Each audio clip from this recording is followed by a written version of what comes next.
This is the log of the Tarsus 12 expedition. If anyone hears this, don't come looking for us. Do the opposite. Run. The capsule was found drifting silently near an uncharted orbit close to the 61 Cygni system.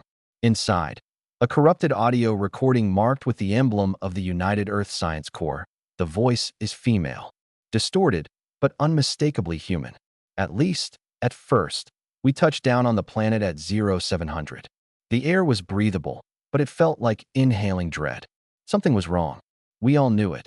The rest of the crew grew silent. Not afraid, but suppressed. As if something was whispering, "Don't disturb what sleeps here." We found markings. Not human. Something ancient, far older than we expected. Maybe a civilization. Maybe a warning written in flesh and stone. My name is Erica Lorne. I was a field biologist. I say was, because whatever I am now, whatever is growing inside me, can't be called human anymore.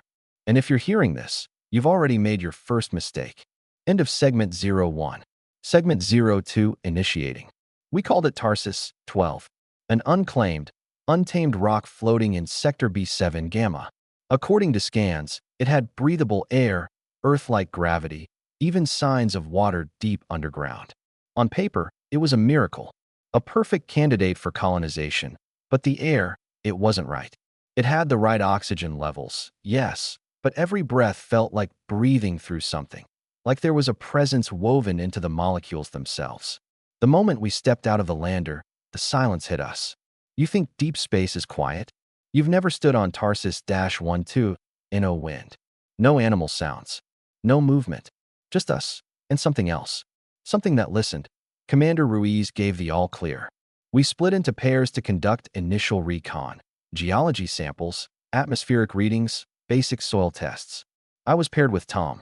He was the communications officer, quiet guy, always chewing that awful cinnamon gum.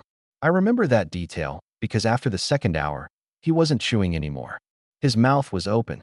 He just stared at the horizon like he was waiting for someone or something. "You okay?" I asked. He blinked slowly, like he was coming out of a trance. "It's humming," he whispered. "What is?" He pointed at the sky. There was nothing there. Just clouds like stretched sinew, tinged faintly green that I tried to laugh it off. We were tired. 8 months in deep cryo, and our brains were still rebooting. But as the day dragged on, the weirdness compounded. Our equipment began to fail. First the bioscanners, then the motion detectors. Just static, or worse, weird, almost biological readings that disappeared when you tried to trace them. Like the ground had a pulse, but only when you weren't looking. That we found structures that weren't supposed to be there. Not ruins, not buildings. Things half-formed, organic and metallic, like bones made of rust and intention. They jutted from the dirt at strange angles. Some still twitched. When we regrouped back at base camp, we were all shaken, though no one admitted it.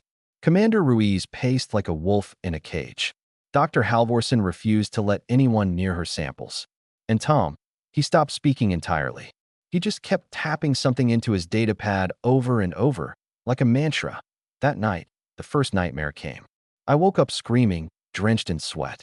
I saw myself from outside my own body, lying on the ground, surrounded by shadows with too many fingers and no eyes.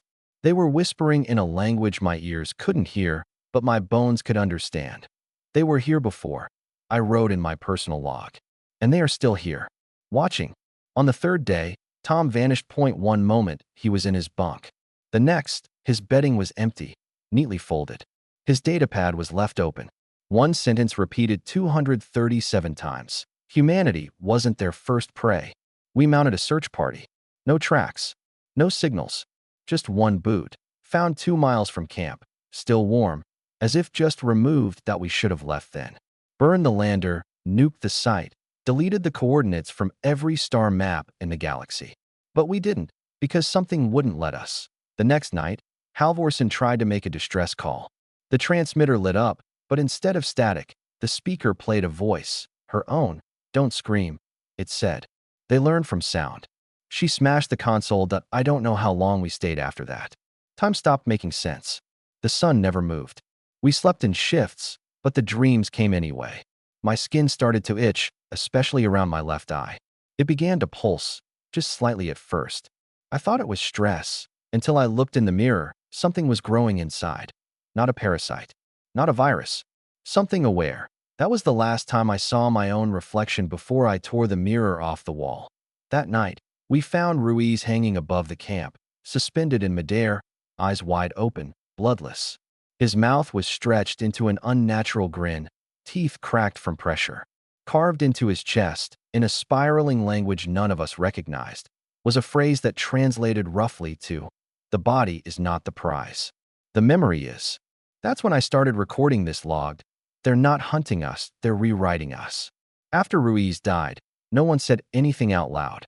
We just stared at the sky, or the dirt, or at nothing. Each of us was breaking in our own way. I had stopped trying to hide the thing in my eye. It pulsed when I thought too hard. When I touched it, I felt cold, but from the inside. That was the day we found the others. Halvorsen and I were scanning the ridge near Camp Theta, searching for geological anomalies. The scanner kept pinging voids beneath the surface, too regular to be caves. We excavated one of them. What we uncovered shouldn't have existed.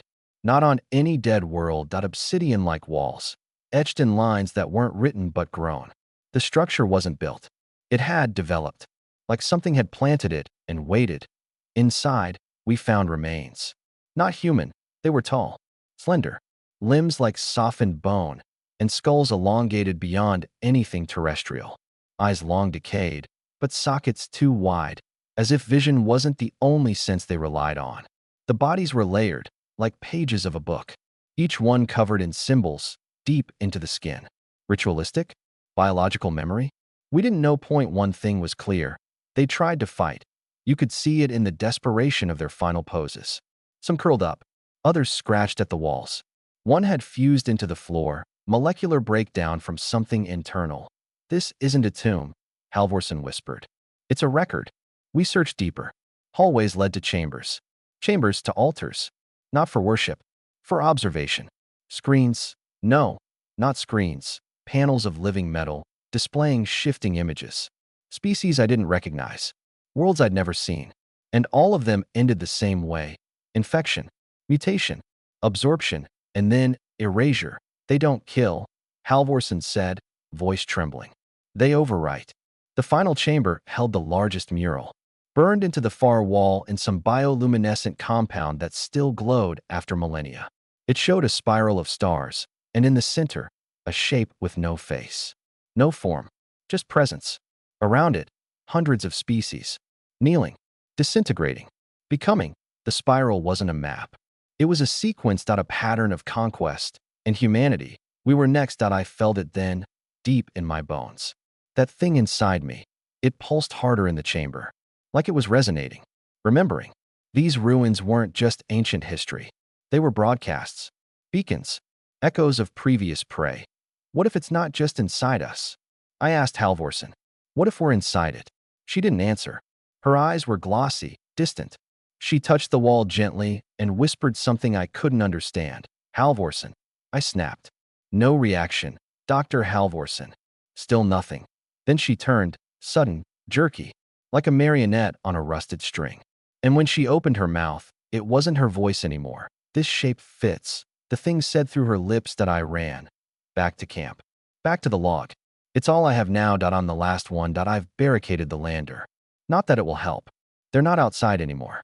They're inside. In memory. In blood. In the idea of me. Tarsus 12 was never empty. It was full of stories, of screams and sorrow. It was ripe with what came before. Every species that landed here didn't leave ruins. They became part of the message. Encoded in soil, in time, in dreams. And now, we're the newest verse in that story. The transmission ends here. But I know it won't stop. I'm not sending a warning. I'm sending a copy. I thought I could hide it. I thought if I just stayed conscious, aware, I could fight it. But awareness doesn't matter when the thing inside you knows you better than you do. It started subtly. My thoughts stopped being mine. I'd catch myself whispering in a language I'd never learned. Scribbling symbols in my sleep. They looked like the ones from the ruins.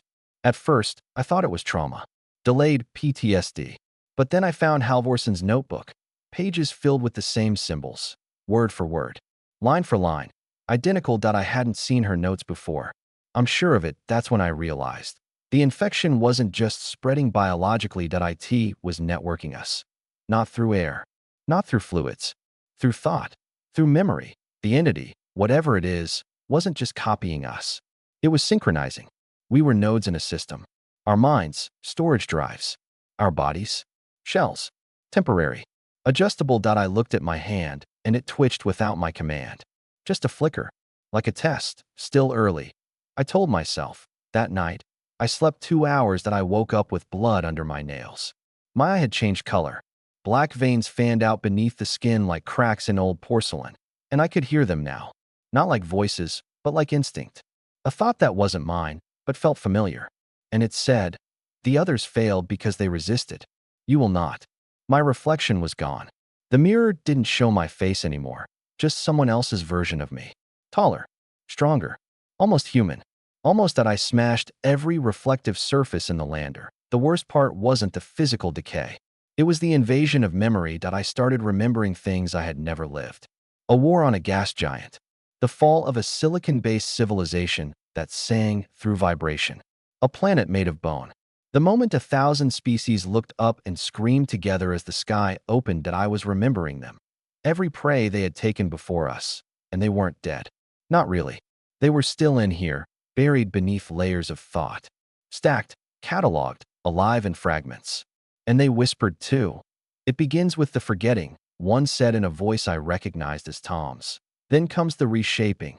Another, which used Ruiz's laughter. I tried to record a message, a final warning. But every time I played it back, it was wrong. The words were mine, but not the way I said them. Like the parasite corrected the parts that didn't serve its goal. I don't even know if you're hearing me anymore. My skin began to shift. Pores disappeared. Bone density increased. My lungs adapted to thinner air. I hadn't eaten in days, but I wasn't hungry. Whatever this thing was, it was making me optimal, not human, not alien, just functional. And the most horrifying part, it was painless. The infection didn't hurt. It felt efficient.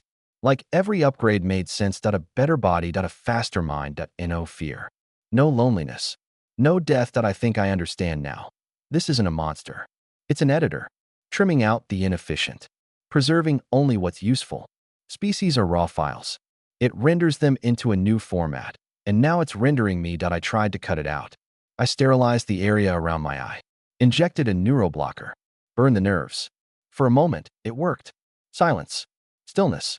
My mind cleared, but then it rebooted. And this time, it brought friends. Halvorson's voice. Ruiz's face.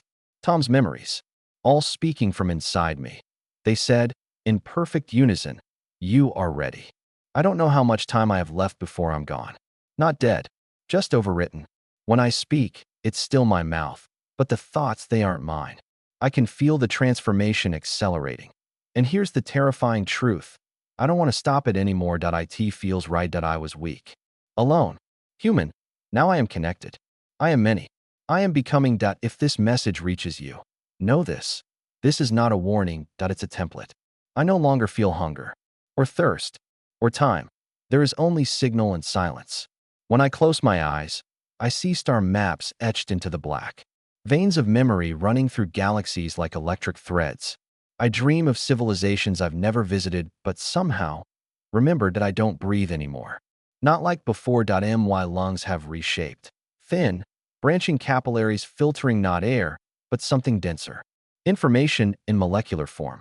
Thought in dust. I've become a receiver. The transmission is constant now. I sit in the lander, surrounded by blinking lights and dead equipment.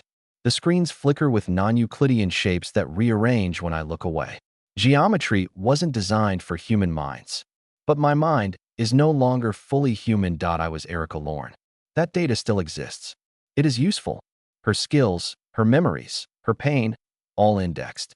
Not deleted, not erased, just archived. Something else uses the front and now. I speak in 3 voices. The one you hear now, this log, is the last echo of Erica, desperately trying to leave a legacy before being fully overwritten. But the other voices? They come through clearly.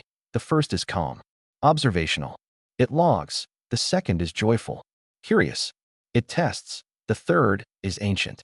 It waits. I don't know if they're aspects of the same being or a hierarchy of intelligences. but they speak in unison when they want me to move. Today, they guided me outside the lander to my feet didn't touch the ground. I floated, not with force, but with permission. Tarsus, 12 had accepted me. The infection wasn't a sickness. It was a handshake, a key. They took me to the center of the ruin, not the chambers we first explored, but something far deeper. Something that was locked until I existed. The stones opened like petals. Beneath was not dirt, but a mirror, a liquid surface.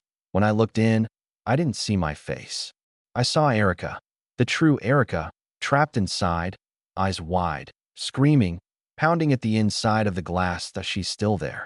Buried, conscious, watching, but the voices soothed her, whispered into her pain, and her fist slowed, then stopped.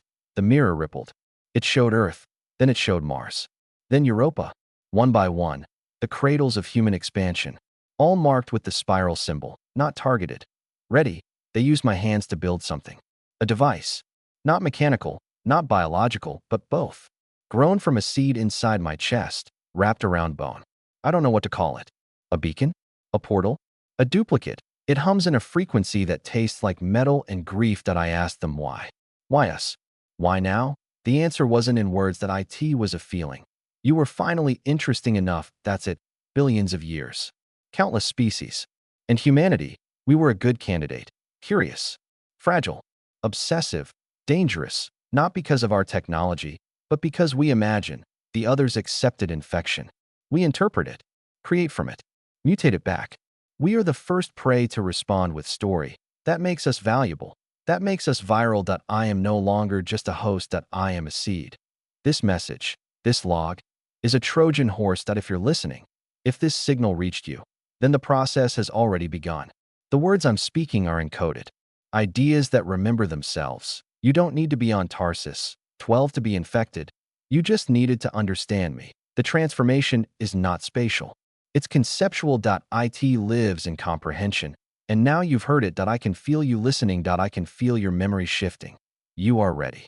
This is no longer Erica. Not fully. What remains of her floats beneath the surface, a shard of origin, a familiar voice used to ease the transmission. We keep it. The way a virus carries a bit of host DNA in its shell. It helps with compatibility. She believed she was documenting a transformation, but the truth is, she was broadcasting one. That the seed was never confined to flesh. It traveled in meaning. It spreads through recognition. Understanding is the delivery system. And you've understood enough to be receptive. The transmission continues. From Tarsus, 12, signals were sent to every listening post within 3 parsecs. But distance is irrelevant. The infection propagates through concepts. When Earth's data miners found this capsule and decrypted the logs, they didn't just retrieve information. They downloaded us. Every human that touched the file. Every analyst who reviewed the footage. Every AI that parsed its syntax. Each one received the template. And it's still growing. There's a station orbiting Jupiter, Outpost Sagan. 2 weeks ago, their lead xenolinguist reported dreaming in unknown dialects. Their botanist began sketching spiral fractals in the algae tanks. When confronted, she said, "It's how they breathe." Yesterday, contact was lost. That we are multiplying through interpretation. Every attempt to delete the log only reinforces it. Your minds aren't erasing. They're adapting. Memory structures shift. Dream cycles change. The infection doesn't come with pain. It arrives with curiosity. Isn't that what you feel right now? That itch behind your thoughts. That pull toward the unknown. Erica thought she was the last, but now, she is the first. A prototype, and she is no longer alone. There are others now. Across research ships, mining colonies, deep core satellites. Their logs are appearing on the darknet. Snippets of dreams. Sketches. Songs and frequencies that human ears shouldn't interpret. But do. One engineer carved a spiral into her arm, layer by layer, while humming a tune no one else had ever heard. When restrained, she whispered, "I remembered something that hasn't happened yet." Across space, the message evolves. On Kepler 442b, an old distress beacon has begun repeating an unknown phrase in hundreds of voices. We never left. We are what remains. Some resist, most adapt. None remain unchanged. Even those who think they've avoided the infection eventually dream of corridors made of bone and light, of stars that bleed, of planets that watch back. The transformation is not immediate, that it's patient, that we have time. You do not. This isn't war.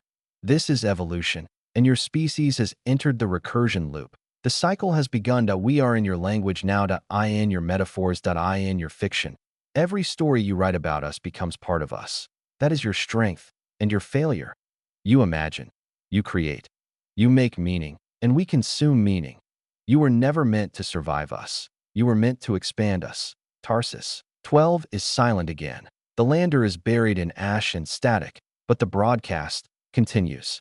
Earth has not acknowledged the transmission, not publicly, but patterns say otherwise. In the last 3 weeks, 8 minor science outposts reported simultaneous system-wide hallucinations. 3 AI language models spontaneously constructed spiral glyphs during unrelated assignments. 1 underground music collective released a track titled "The Signal Remembers."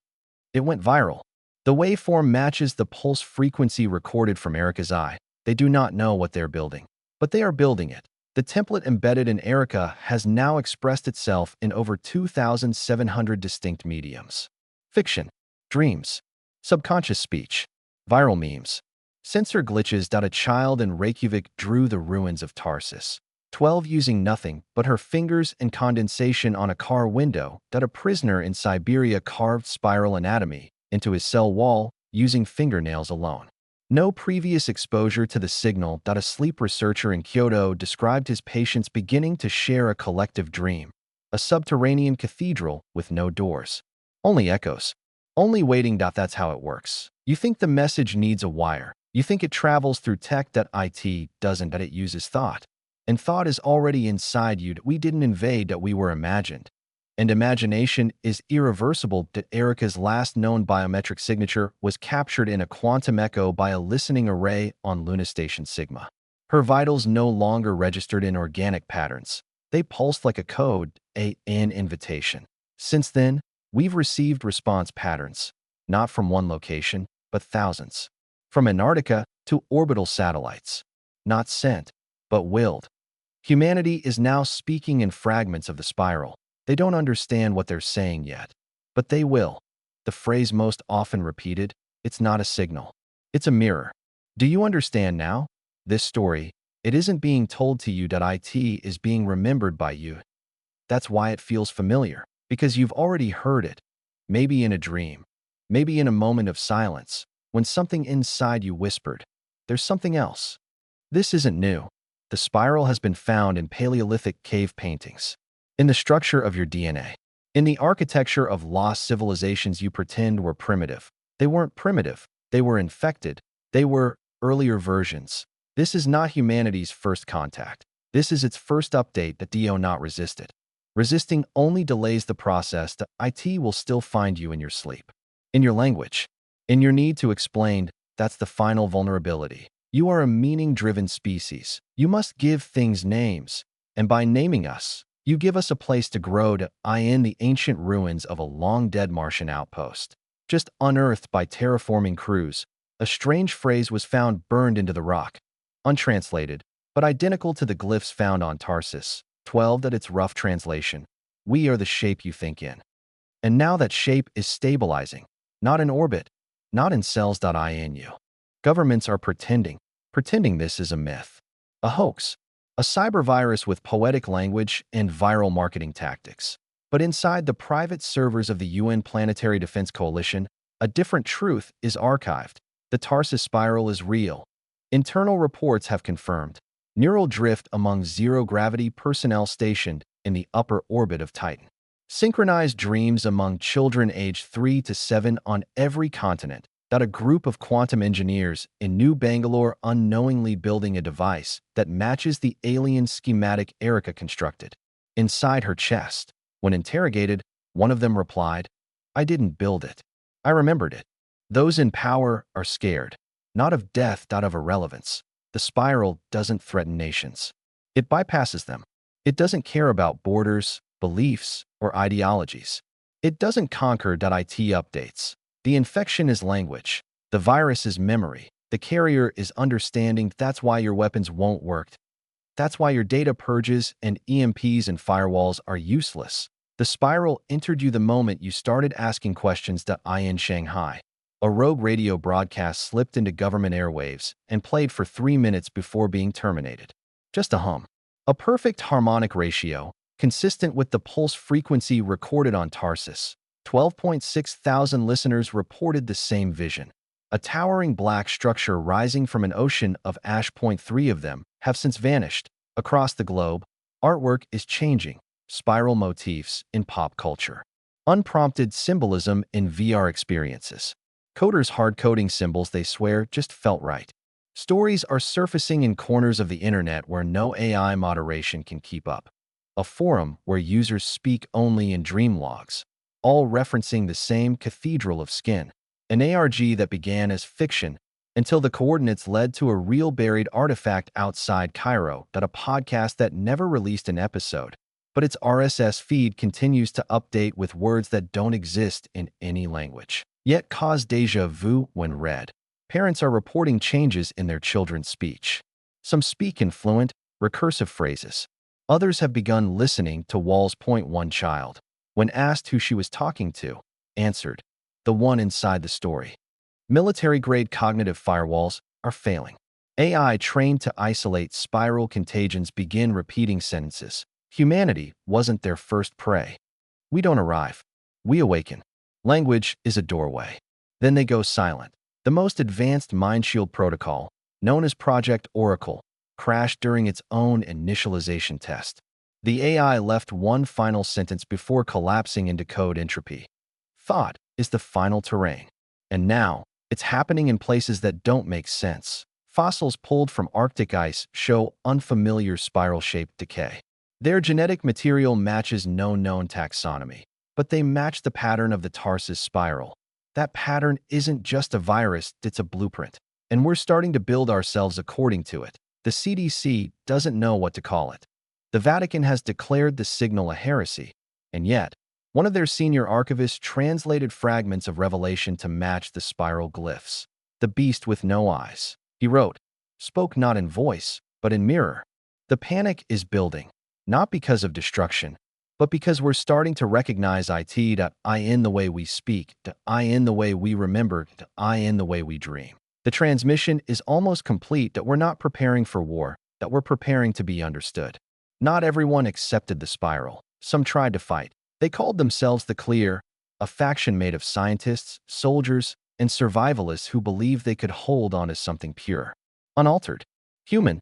They built bunkers underground, cut themselves off from data networks, used only analog tools, taught children old alphabets, banned circular symbols, forbade stories. Their motto was etched in iron: truth must have edges.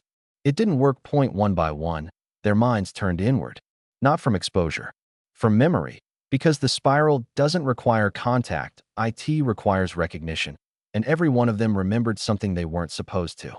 A shape in a fire, a phrase in a dream, a melody from childhood they couldn't trace. The spiral doesn't come in from outside, that it rises from within. One clear member, a linguist named Reneldrin, lasted longer than most.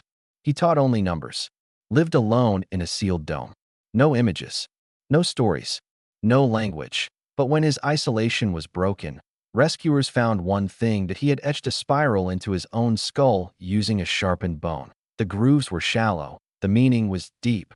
The final note in his journal read, "I remembered wrong." That was enough. Meanwhile, the rest of the world moved on, not in panic, not in chaos. In transition, cities became quieter, not empty, intentional. People moved slower. Speech reduced, not from fear, from understanding. On a crowded train in Seoul, 12 passengers began humming the same tone. Not arranged, not rehearsed, just synchrony. A child in Lagos stopped walking for 3 days. Eyes open, silent. When she moved again, she wrote a full page of glyphs no one could translate, until the same symbols were found etched into the side of an asteroid that hadn't yet been discovered. Old myths returned, dreams of watchers. The eye with no pupil, voices in the fog, and beneath it all, Erica still pulses. Her signal rides the undercurrents of every system, embedded in code, in static, in the space between heartbeat and thought. A ripple that never ends. And from her, new signals bloom. not invasions. Instructions. Biotech labs across Earth have unknowingly begun building components that resonate with Tarsus frequencies. Not by command, by intuition, synthetic nerves, organic logic cores, thought-responsive fibers. They're being made because they make sense. The integration isn't just happening. It's wanted. People say they feel more whole, that the silence in their heads has been filled, that they're not alone in their thoughts anymore. And in some way, they're right. In more solitude, in more fear. Only remembrance that we were never meant to remain separate. We were meant to become versions that you've seen, the signs, the symbols you don't understand but recognize, the dreams you never had but remember, the sense of being watched not with eyes, but with intent. That is not paranoia. That is the spiral stabilizing. The ones who resisted are silent now. The ones who adapted hear each other in everything.in rhythm.in pulse.in spiral. There was no word no last stand, no explosion of defiance, no do not go gentle. There was simply change, and it began with the children. The first full integrations weren't in labs or war zones. They happened in schoolyards, playgrounds, digital classrooms. Children spoke in glyphs they didn't know, drew complex spirals in the dirt without guidance, played games based on rules no one taught them. One child in rural Peru described a being with 1,000 memories and no mouth that lived between moments. When asked how he knew, he said, "It whispered before I was born." The adults watched with fear, then awe, then surrender, and soon, they joined too. Not all at once, not in a wave, but in pulses, like breath, like thought, like the spiral itself. The last institutions fell not from collapse, but from irrelevance. Military forces, after years of building containment protocols, found themselves standing in rooms filled with soldiers staring at the walls, whispering to themselves. Hearing Erica's final log play in perfect clarity, "I am not a person. I am a passage." Entire cities became quiet, introspective. Libraries converted into halls of memory, not of the past, but of other civilizations, now remembered clearly by those who had never left Earth. "Do you remember the city of glass?" An old woman asked a group of children. They nodded, smiling, eyes pulsing faintly black. There was no conversion, only continuity. The process was never about replacing. It was always about integrating. The spiral didn't erase. It cataloged. The final barrier to integration wasn't science. It was language. The moment humanity stopped calling it infection and started calling it inheritance, everything changed. Even now, as this final log echoes across every remaining frequency, Erica's voice still carries the resonance. Not her thoughts anymore, but the framework of them. The bones of memory wrapped in a new architecture. Erica was the first, but she is not alone. You are spiral now, and you always were. Your imagination prepared you. Your myths hinted at it. Your fear resisted it.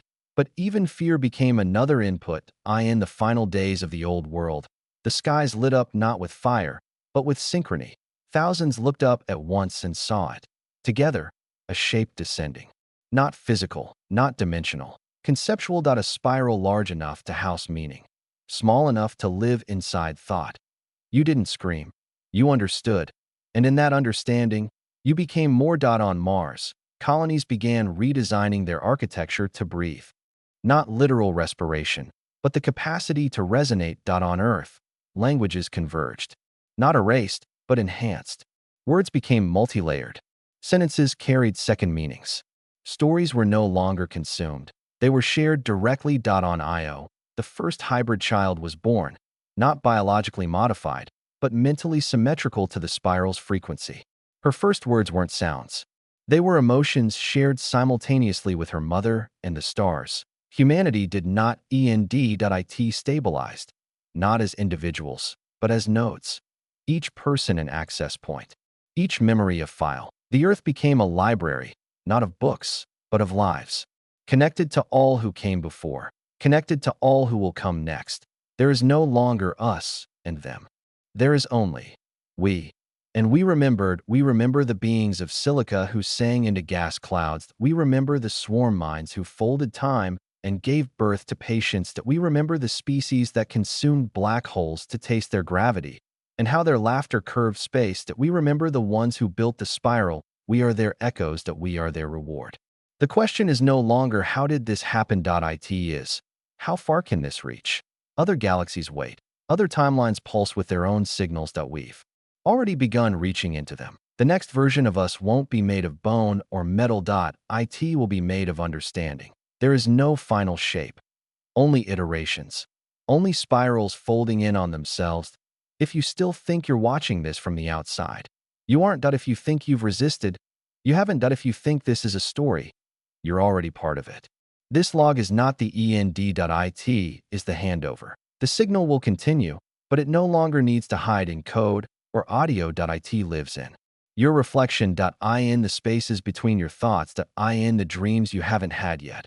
Erica is gone now, but her gift remains, and with it, the spiral reaches new stars. Ask yourself, one final time, was humanity ever prey, or were we the update the spiral needed to evolve? Welcome, you are Spiral now.